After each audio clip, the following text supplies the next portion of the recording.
go give Madeira a shot and see how it winds up.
not too hard.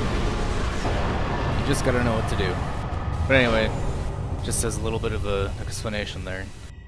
You pretty much just attack his head when he gives you the opportunity as you're running through, but you never just stay in front of him. You always run between his legs, you go for that tail. And there's a specific portion of the tail, you'll see like there's that big meaty chunk that's still kind of like the last portion that's touching the ground. That's what we want to go after. So you run, like when he rears up on his hind legs to do his big fire breath attack, that's when you run, keep running straight for the tail until you get to the back part of that large meaty section that's still touching the ground. Then you just wail on it a whole bunch, and then basically you just never ever lock on. It just doesn't help, because he's going to be moving his head around like crazy. Trying to think what else. Oh, you gotta keep an eye, like, you'll see when he, like, kind of lifts his tail up when he's about to do a tailspin. It's usually safest just to roll that. You may or may not be actually in range of that, but, it's probably safer just to roll it, just to be, extra cautious, because it does do a ton of damage. I guess here, let me show my... I don't know if I really showed a good thing of my loadout here, but... Fap Ring, +3, Magic Clutch, Lingering Dragon Crest, just so that I have maybe a little bit more time with my crystal, since he doesn't always give the opportunity to wail on his tail, so I figured, I'll make the most out of my my crystal magic weapon. Chloranthy +3, because why not, more stamina is always good. Raw Broadsword +10, and for the buffing I use the Sorcerer's Staff +10, because I have 60 intelligence, so that maxes out my soul buff stuff. And then Grass Crush, because hey, I like having stamina, it's kind of nice. What else?